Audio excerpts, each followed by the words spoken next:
Hello, and welcome back to Podcasting for Educators. Thank you so much for spending some time with me today. As you probably know by now, I created this podcast to give you all kinds of strategies to help you start and grow your show. And with a lot of these episodes, it naturally leads into discussions about growing your business as a whole and not just your podcast. So today's episode is focused on that, growing your business and specifically growing an online business without using paid ads. We are joined by Ashley DiMercurio, who is sharing 5 ways to do this. These tips are going to be especially helpful for any of you who are just starting out in your business and really don't have a ton of money to spend to get things up and running. I am a huge fan of organic marketing, and podcasting is a great example of that, along with other ideas that Ashley is going to share today. Even if you are someone who's had your business for a while now, you're not new to this, I really think that this episode will still be really great for you because it may help to give you some reminders about getting back to the basics and doing a quick check on some of those foundational marketing efforts that really should be continued no matter what phase of business you're in. I hope that you enjoy.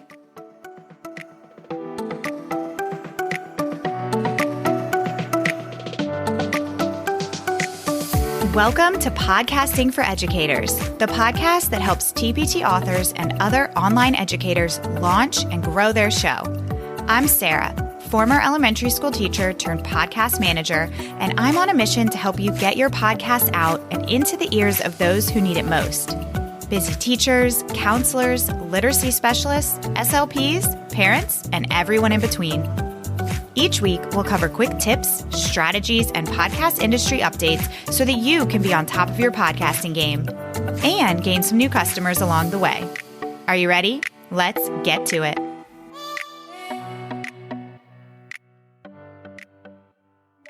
Hey, Ashley, how are you? I'm so excited to have you on the podcast today to talk all about ways that edupreneurs can grow their business without using paid ads or paid traffic. Welcome.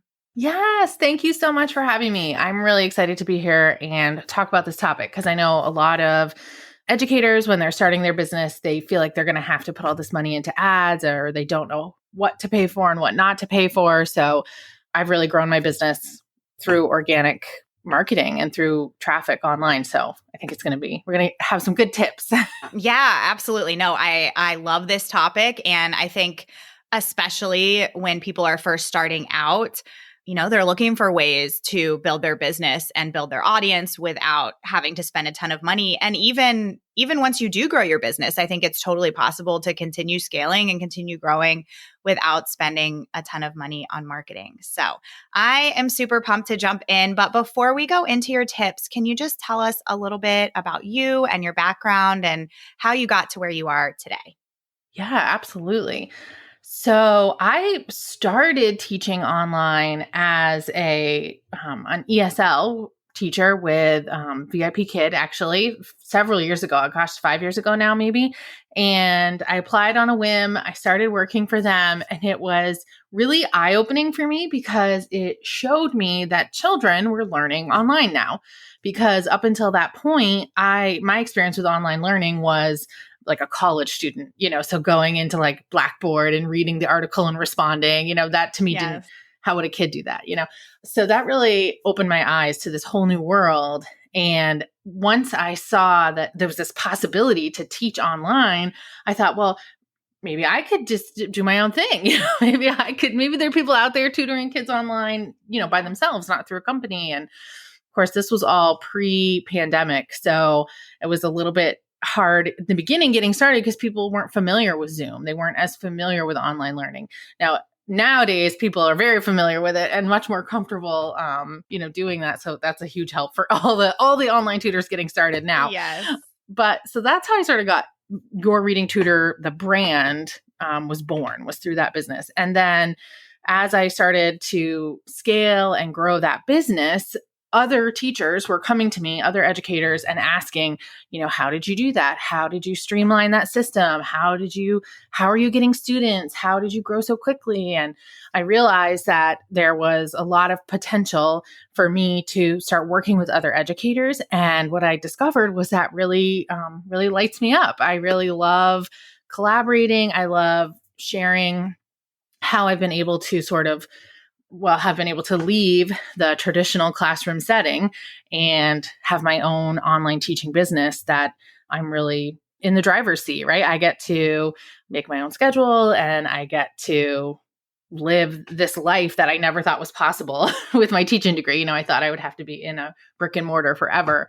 Yeah. And now to just share that with other people, and people decide to leave the traditional classroom for all kinds of reasons now more than ever. But what I want to show people is just because you leave the classroom doesn't mean you have to stop teaching, because so many of us love the teaching, but are struggling with some aspect of the public school setting. And so that's sort of how I started working with other educators. I started just mentoring one-on-one people, as they came to me. And then I started thinking about how I could reach even more educators. And that's how the summit was born that I ran last February, the Teachers Make Money Online Summit, which is where I met you. So Yes, I know. It was a great summit. And you're doing another one this summer, which we'll be sharing more information about soon, that I'm super excited about. And I love your story because there's so many similarities. I was a teacher as well. I actually did VIP Kid. That was one of the first things that I tried out, because I'm sure, as so many listening, when you're a teacher, you really feel like there's no other options. Like, what do you do with your teaching degree? What is out there? Like, this whole online business space was totally foreign to me. And I'm sure that's how you felt at first and how everybody else feels. And the reality is the opposite, is that as a teacher, you have so many skills to be a successful business owner. And there's so many things that you can teach other people. So I love that you were able to discover that. And now you're able to help other educators start their businesses. So now that you're helping educators discover that they can be great business owners and they can start their own businesses, let's talk about some of the ways that you teach that people can get started and can grow a successful business without using paid traffic. And I know that you have kind of 5 really great tips that you like to give people and that we would love to learn from you today. So awesome. Tell us all your secrets. Okay. Yeah. So the first one might seem kind of obvious, but one thing I've encountered when I'm working with new educators or new to the online space is they are nervous at first to talk about what they're doing. And so the first tip is to talk about your business every day and really get comfortable sharing about what you're doing. So, in the beginning, maybe you're just sending an email to your contacts. So people you already know, your friends and family, and you're not asking them for a sale, but you're just talking to them about what you're doing, right? These are people that already like you, they already know you, and you're just sharing about this new exciting thing that you're doing. And then moving into the online space, that's going to go into our second tip, but really just getting comfortable talking about your business every day, whether it's to people you meet in person or online. So one of the things I've done in person is just whenever I'm in a situation where there's small talk, right? And somebody says, well, what do you do? Like, get really comfortable saying what you do, Yeah. right? Yeah. I have an online business. I tutor kids in ages K through 8, or, I am a podcaster and I, interview who you interview. Like, so just, and even if that means practicing like with your husband or your partner, your spouse, or in the mirror by yourself, but just get comfortable talking about it and knowing what you're going to say when somebody asks, what do you do? Yeah. Like you said, it sounds so simple, but when I first started, oh my gosh, whenever I was in a situation where it was like small talk or you're meeting somebody new and that question's coming of like, what do you do for work? I would like cringe. I'm like, don't ask me because right. I just wasn't comfortable talking about it. I wasn't comfortable going into it. Usually I found that people like had no idea, but really that was like a self-limiting belief, because genuinely people are really curious and like really excited when they hear about what you're doing. So I think that that's a really important tip. Awesome. So I mentioned the second tip is to move into the online space and work on building your online presence. So a huge part of my success in the beginning was that I had actually been working for VIP Kid. And before that, I've been working with a mom's blog group. I've been building my online presence with the blogging, and I had worked with a network marketing company. So I already had a little bit of an online presence in that I was comfortable posting on Facebook. At the time, I was really on Facebook a lot. I was comfortable posting on social media. I was working on getting comfortable on video. At that point, it wasn't brand new to me. And that base audience that I had already established through those experiences, those were the people that helped me get my first clients. So wherever you are on your journey, if you're thinking about getting started, you're just getting started, like it's time to start putting yourself out there so people can get to know you. I think the key thing for organic marketing is building the know, like, and trust factor for your business and your brand. And so all of the things I'm going to talk about today come back to that ultimately, is that through talking about it, people are going to know you. They know what you do. When you build your online presence, they get to know your personality and your style of teaching, and then they're going to trust you because they'll see you keep showing up over time. You're not just like a fad, right? You don't come and go, but you're really sticking with this and you're sharing valuable content, and they trust that you can really help them with their problem, with what they need help with. Yeah, absolutely. I think, when you're first getting started, it's scary because you kind of feel like you have this blank slate, whether it's your Instagram page or your Facebook business profile or your blog or whatever it is, but you have to start somewhere. So Starting now is better than starting next month or the month after that. That's what I always, I have to bring this back to podcasting. Like, that's what I love about podcasting, is that you're getting free content out to people weekly. It's a great way to build relationships with people. It's a great way to let people get to know you and to build your authority and let people know that, you're an expert on the topic that you're speaking on. So if somebody's listening and they're just getting started, if you had to pick like one or two places for people to really get started, do you have advice on that rather than like starting everywhere, like if you had to narrow it down? Yeah, that's a great question, because that is something that a lot of my clients, they come to me and they feel overwhelmed by all the choices.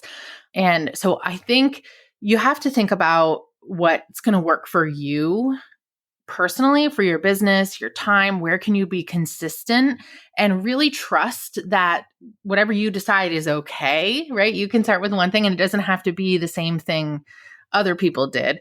And I do think you have to think about your market too. So if you work with college age students, then your market, your clients, college age students really aren't on Facebook very much. So I wouldn't focus there. Like, you maybe are going to need to focus on like TikTok, or Instagram, wherever college kids hang out these days. Totally. I know.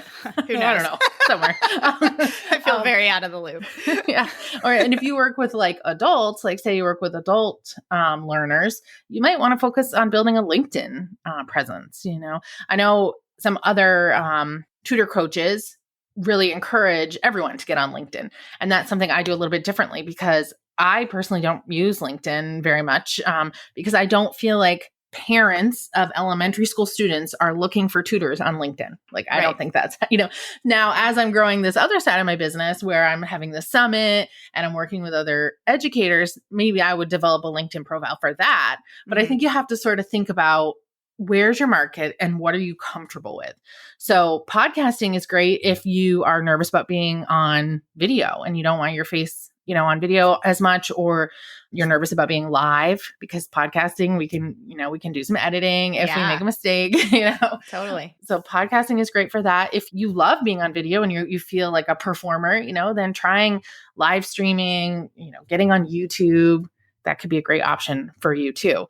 I think in the beginning, 90% of my clients found me on Facebook. And then as I started growing Instagram, people started finding me there.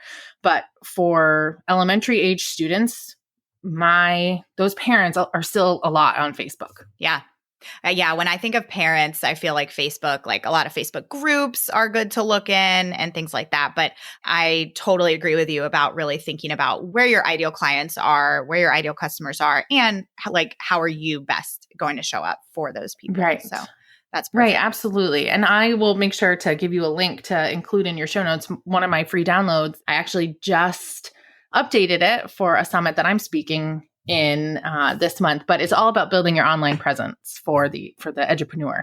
And one of the pages in there, I talk about, what's going to work for you. Here are the different, pillar content like podcasting, YouTube, blogging, and sort of how, if you like speaking, this one might be good for you. If you like video, Yeah. So that's perfect. Thank you so much. We'll be sure that'll definitely be in the show notes for people to download. That's awesome. Great. Thank you.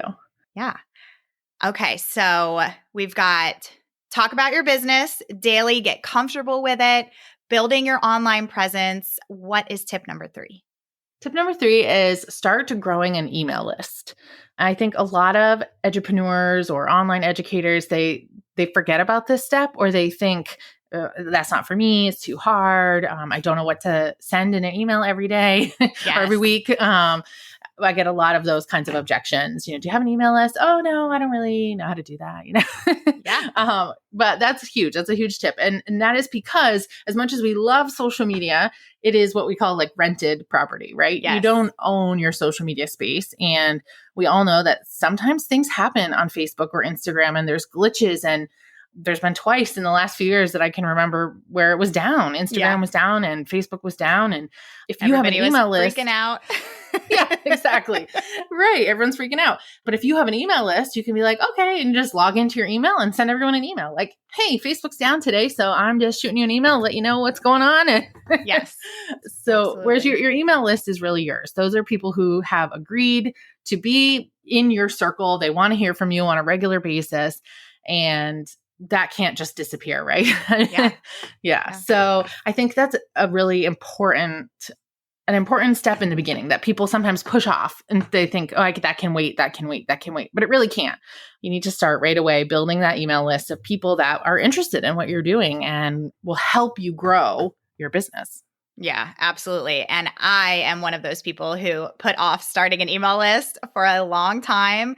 I'm a service provider, but now you never know how your business is going to transform. And so now I'm creating digital products, and you better believe I wish I had started my email list 2 or 3 years ago, but It is what it is. So I completely agree with you. I would go ahead and get started with it. Do you have a favorite platform that you use for email marketing? Yes, definitely. I'm a huge fan of ConvertKit right now, and I can definitely share a link with you as well to put that in the show notes for people to check out. Yeah. I think it's really easy to use. I feel like it's super straightforward. It's very user friendly. It can really grow with you, and they're always improving the platform. So, now you can even sell digital products through ConvertKit, which is a newer feature. Yeah, and I heard about that. Yeah, it's interesting because some people will recommend like MailChimp or, MailerLite, or there's all kinds of them out there. But I do think some of it is like right brain, left brain, like your personality, which one's going to work for you. Because to me, a platform like MailChimp, I found completely overwhelming. I didn't know how to use it at all and was not successful getting started there. But the nice thing is a lot of these platforms offer free trials. So I always encourage my clients to pick 2 that you're interested in, do the free trial, see how it goes, how do you feel using it, and then decide from there. Yeah, absolutely. And even if you got started on one, it's easy enough. It's pretty easy process to be able to switch to another one. So yeah, that's smart to kind of do that free trial, test it out, see if it works for you, because they are all set up a little bit differently. But ConvertKit absolutely is one of the biggest players out there and super reliable. And like you said, it really does have a lot of features, and it can grow with you as your business grows. So that is perfect. Thank you. Yeah. And I think we tend to overthink email newsletters. We think it has to be this like big, fancy, pretty looking thing. But for the most part, I don't know. I can't speak for everyone, obviously, but I'm not looking for those kind of emails. Like I often don't even read if it has lots of buttons and links and, separations and like, I don't have time for that, right? We're all super busy educators and parents often, right? And so I think it's okay to keep it simple and to just give people a little update about yourself, share what you're doing in your business, provide value as often as you can. So if you're creating content on social media, include that in your email, right? When you send your email each week, send them a link to your Facebook post or send them a link to your newest blog or your podcast. That's a great way to repurpose content and get it out to reach more people. Yeah, absolutely. I think simple is always best. And I'm glad that we're talking about this because it made me think in your summit, I learned about Liz. Yes. I'm blanking on her last name. Wilcox? Liz Wilcox. Yeah, I wasn't sure if I was okay to talk about her. Oh, for sure. She is amazing. I'm obsessed with her and her content. And she's really the first person that, the first email marketing person that I have been introduced to that I'm like, okay, I really like this person. I like how she explains things, how she makes things fun. She is incredible. She is. She's incredible. And she's going to be in the summit again this summer. She's already agreed to. So I'm super pumped to have her back. But she's a person. Liz Wilcox is her name. And I can definitely give you a link for that as well. Yeah, for sure. So that people can check out her content. But she has made it easy and fun for me. She has a great product called 20-minute newsletters that I literally time myself a few times. Like I bought them like, okay, let's see, Liz. Like, yeah. Is it really 20 minutes? And I really can write a newsletter in 20 minutes now. Yeah. Or before I would what's her tagline is like, if it takes longer than 20 minutes, you're doing it wrong or something like that. Yeah. Yes. And now she calls herself the fresh princess of email marketing, which I love. Yeah. Her style is super fun and 90s and I love it. Yeah. Yes. And she has a great membership, which often, we're here talking about free ways to grow your business, but her membership isn't free, but it is very affordable. It's $9 a month and it is massively valuable. It'll really change the way you email. Yeah, I totally agree. I actually joined last month. So I completely agree. And at $9 a month, I mean, for the impact that it's going to have on your business, highly recommend. Absolutely. Awesome.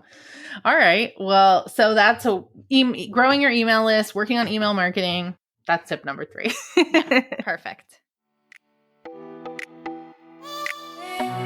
I'm interrupting this episode for a brief moment to answer one of the biggest questions that podcasters have. How do I continue to bring in and retain new listeners? Here's my favorite answer: podcast guesting. When you guest on the right podcasts, you're positioning yourself in front of ideal listeners and customers. This is a powerful strategy when done intentionally, and I can show you how in my mini course, Guesting for Educators. In this course, I'll teach you my 3-step approach to landing and leveraging podcast guest interviews. When you join, you'll get access to the course content, templates, swipe copy, and even a list of shows who are currently accepting guests. The best part, you can work your way through the content in less than a weekend. What are you waiting for? Head to www.podcastingforeducators.com/guesting to learn more. Back to the episode. All right, tip number 4. So tip number 4 is getting comfortable networking and doing more community outreach. So I think sometimes when people hear the word networking, they imagine like stuffy men in suits and, but one of my mentors said she's a professional friend maker. I think she said, she's I like that.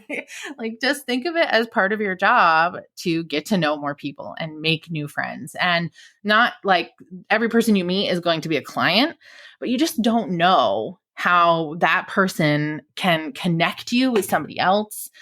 Through the summit, I made connections with lots of new entrepreneurs who then told their friends about me that I didn't know yet. So I'm making these connections with people. Now they want to participate in the summit, or they want to be on my podcast, or, it's all about helping get the word out about your business and your brand. So you want as many people as possible to know what you do and who you are. You want to be front of mind, right? So when your friend is at a cocktail party and you're not there, and someone says, oh, my kid is really struggling with math or reading, I need a tutor, they immediately, you pop into their mind, right? And they say, Yes. oh, I have a girl. I know a girl for that, Yes, absolutely.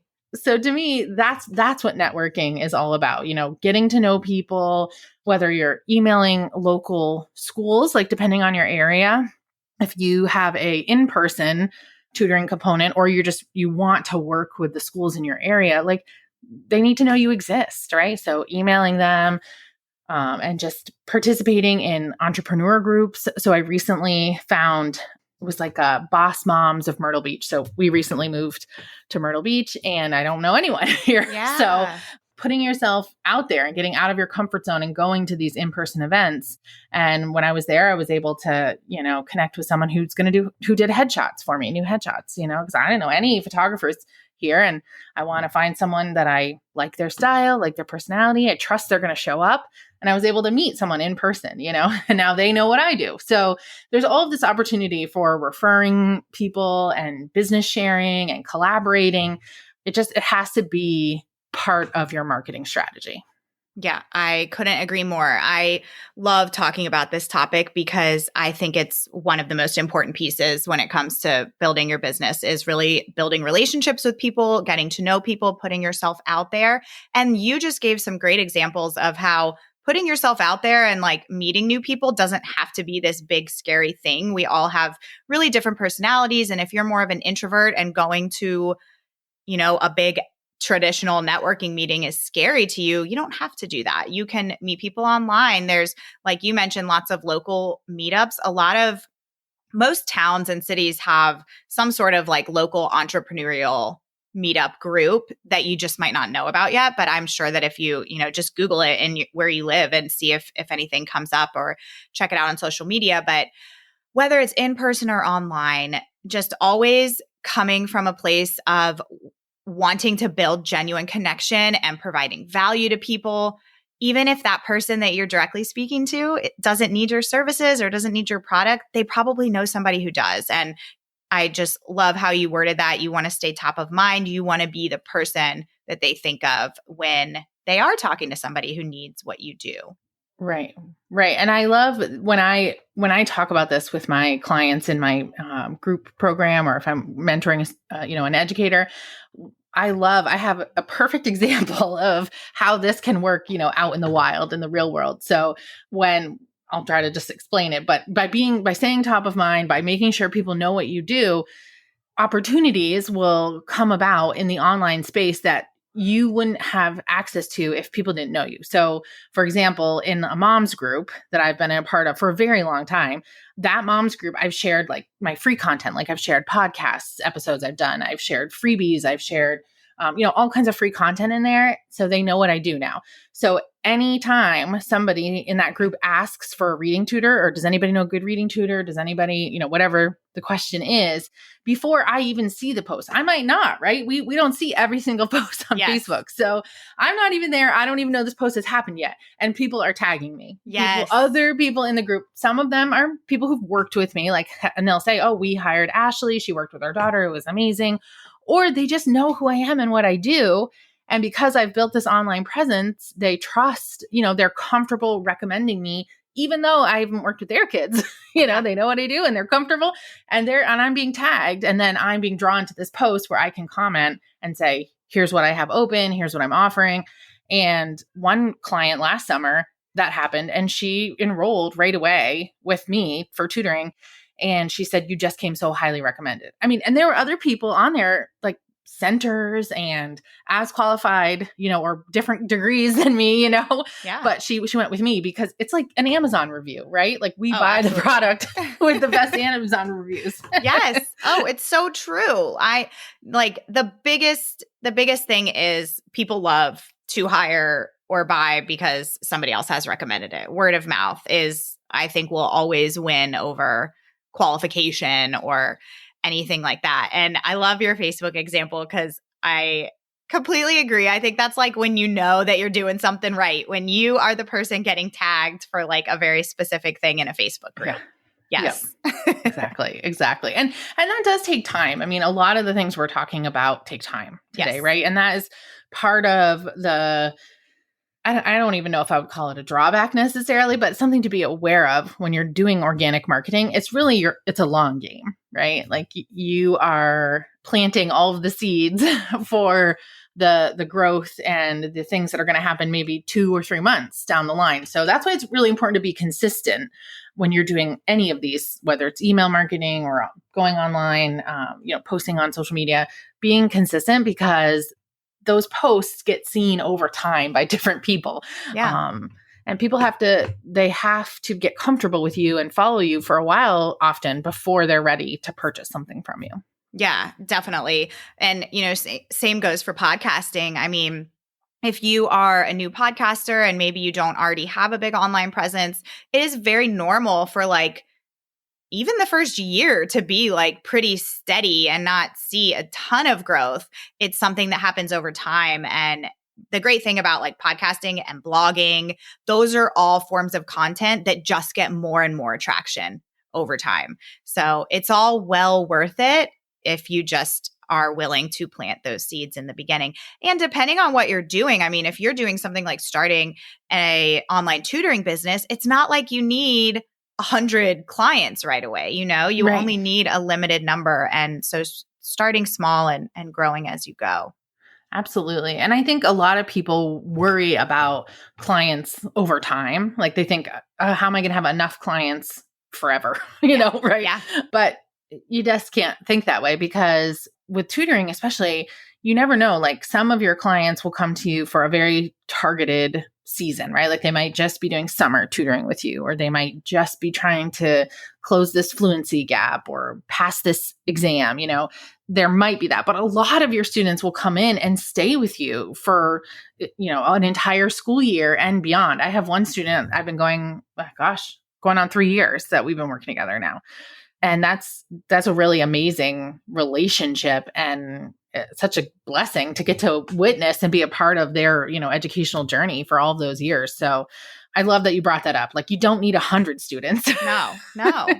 I mean, I'm somebody who, I always babysat growing up. Like I started when I was really young, and then I did some tutoring when I was a teacher. And I don't know, I'm sure this is the case everywhere, but when parents find a really good babysitter or a really great tutor that is reliable, they will want to cling on to you and they will tell their friends about you. And before you know it, you're not even going to have space for all the people that are contacting you.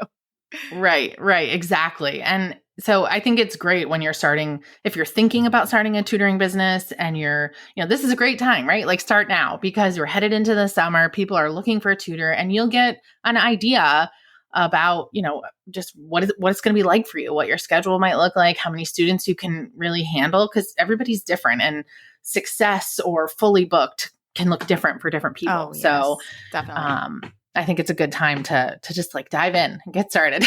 Yes. Yeah, absolutely. I couldn't agree more. Okay. So number 5, and this is the one that I'm excited to hear about, because I feel like this is the one that people are most nervous about. Yes, for sure. So I saved this for last. Number 5 is to use video in your business. And people are probably like ducking for cover now, right? They're listening. They're like running. I'm out. Yes. I like the first 4, but now we're done. Yes. But I think it's important to get comfortable using video. And it doesn't have to be all live video. I mean, live video is great, whether it's an Instagram live or YouTube live. When you get to a place where you're comfortable doing those, that it is a really great resource for getting your content, getting your name and your brand out to more people. But you can do pre-recorded video and edit it so that you feel comfortable. Now, give yourself a number of takes that you're allowed. Like you can't do 100 takes of, a 10-minute video. But especially in the beginning, I think if you can create some kind of a video that is an introduction video. So it showcases who you are, what you do, what do you have to offer, because video really is powerful when it comes to building that know, like, and trust factor. It's so powerful because people can see you, right? They can see your face. They know you're a real person. Because really, when you think about doing business online, we're all virtually strangers to start, right? And so we're asking people to trust us with their money, with their time, with their children, especially if you're tutoring kids online. The video is right in their home. You're seeing into another person's home. So I really believe, especially in getting that introduction video done, so that parents can see you're a real person and they can hear your voice and see your face. And it's a very powerful tool for building that know, like, and trust factor. Yeah, absolutely. I completely agree. And I think, like you said, if you're nervous about using video, start with pre-recorded, get comfortable, go from there. I know for me, like, I've done hiring in my business, and if I'm looking around on Instagram and I go to somebody's profile and not only do they not have video, but they don't even have like any pictures of themselves, I'm like, who is this person? Who is this person? And I'll move on, because it really is powerful to be able to see the person that you are considering hiring or considering buying from. And I just think it's a powerful strategy for sure. And another part of video that can help if you're nervous about getting started is doing something with a friend, or collaborating with another educator. Typically, you'll know some people, whether you've met them online or maybe you know them in real life, another teacher, someone that you can get online with to do a video, whether it's a live stream or like a mini training. It doesn't even have to be a whole big thing. Like, you could just pop on for 10 minutes and tell families, how to get their kids to read more this summer, or here's a really fun math game to play this weekend. Yes. You can keep it really small. But in the beginning, when I was doing video, just starting to do video and getting more comfortable, I worked with other people a lot. If you go to my Facebook page and scroll way back in the videos, you can find a woman, Victoria was her name, I worked with for a long time. And we did a weekly video session, live together. And we would pick a topic in advance, have notes for it. I mean, it was live, but we were still preparing. We knew what we were going to talk about. And then we had each other to sort of bounce off ideas from and support and encourage. And if one of us had a tech error, the other person was there, to help. And so that probably would be, 5A, right? Is use video and like find a friend to help you get started, because Yes. I think that can be a good way to just get more comfortable doing it. Yeah. Oh, I love that. I think anytime you can have somebody with you as a support system, it makes things so much less scary. And just know, like with any other new thing that you try, it's not going to be perfect in the beginning. It's not going to feel comfortable, but the more you do it, the more comfortable you'll become with it. So you just got to get started. Absolutely. Yeah. It's, I think is it John Maxwell that wrote Failing Forward? I think that was one of the best personal development books I read, just about like, it's not perfect at first and you just have to learn from it and move on. And I found, like, I'm just honest about where I'm at when I'm doing video, even with the summit. I said in the live videos, this is my first summit. Yeah. Yay, it's so exciting, but I also might make a mistake. I'm sorry. Yes. And I think people like that. They like seeing your authentic self and they like seeing your journey and your growth, and reminder that you are human and everybody makes mistakes and learns and grows as they go. Yeah, absolutely. And like with reels, I know a lot of people are doing reels on Instagram, and that can be really intimidating. If you go to my Instagram page and scroll down to my very first reel, it's not great. Oh yeah. Oh yeah. I think we could all say that. I didn't know how to move the text out of the way, and it wasn't good, But so people can see that growth. It's a progression. Yeah. Right. We can remind other people as they're getting started, like, everybody starts on day one, right? We all start with 0 followers. Yes. We all have a first reel. Everybody does. So that content that's not perfect is very important. Yeah. Sure is. You got to start somewhere. Yeah, exactly. Well, those were really, really helpful tips, Ashley, all 5 of those. Now, before I'm going to include that download going back to what you mentioned about your free download on building an online presence. I think that will be really helpful for anybody who's just getting started. So that will be in the show notes. But before we go, I know that you have a podcast. Can you just quick tell us a little bit about your podcast and how that has been incorporated into your business and what that experience has been like for you? Yeah, absolutely. So, not last January, a year ago, last January. Yeah. So my podcast has been around for just over a year now, I guess. And it's called the Reading Project Podcast. And I decided that I wanted to create a podcast that would have content for parents and caregivers mostly, although we do have educators that follow and listen along as well. So I wanted to have guests that would come on and give really actionable tips and advice and strategies, recommendations for parents that might have a struggling reader at home or just are working on developing a culture of literacy in their home, but they feel intimidated by it. These could be parents that maybe they got a report card back and they didn't understand any of the words on the report card. Like, how am I going to help my child? I don't even know what fluency means, you know? So creating content that would demystify some of the education world for families. And it's been well received. It's still growing for sure. Like you mentioned, it takes time to grow, but we have a pretty solid base, I think, at this point of listeners. And I've gotten some great reviews where parents say, they love it because they feel like they're sitting down and having a cup of coffee with me and the guests. And that's really what we want. I want to empower them to feel like they can support their kids with learning at home. Yeah, I love that. What a helpful resource for parents and for other educators. I think, especially if you don't have an education background, or even if you do, because, even if you're a teacher, it's so different with your own child that it's really helpful to have that outside perspective and outside advice. So that sounds like an awesome resource. I will definitely be checking it out as a parent because I have a very stubborn 4-year-old and she's very interested in learning how to read. And I know it's going to be a bit of a challenge coming from me. So I will take all the tips I can get. But I love that you've created that for your audience. And I'm sure it's a great way for parents to get to know about you and about your services and for you to connect with other educators through your interviews. So yeah, absolutely. Awesome.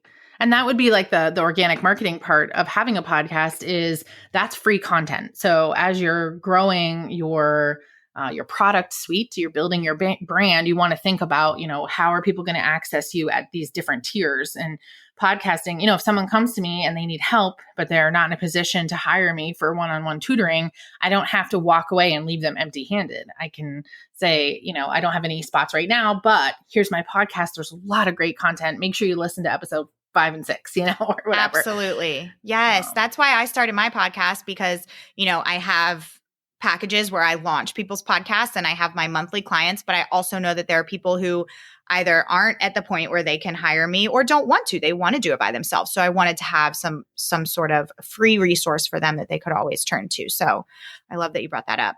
Okay, real quick before we go, tell us where people can find you. Yes. So you can find me on Instagram. I'm on Instagram a lot. I have 2 profiles. So I have a profile for the tutoring side of my business. That's at Your Reading Tutor. And I share a little bit more about being a homeschool mom and just some more, the personal side of life in South Carolina. So, and I'll share all about summer camps and I promote my podcast there as well. So that's where you can find information about the newest episodes. Every Friday, I release a new podcast episode. And then you can also find me at Ashley_DiMercurio, which is where I share more about just business tips, behind the scenes of being an entrepreneur. I'll share about the summit there, do more collaborating with other educators in that space there. Perfect. Go check her out. And we'll be announcing, definitely follow her, especially to learn more about the summit as well. That's going to be coming up this summer. Super exciting. Thank you so much for being here and for sharing all of your knowledge about all of the tips that you gave us on how to get started with your business without spending a ton of money. Thank you so much. Thank you.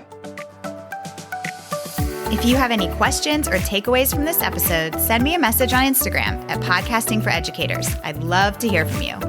All links and resources mentioned can be found in the show notes at podcastingforeducators.com. Thanks so much for tuning in today. Bye for now.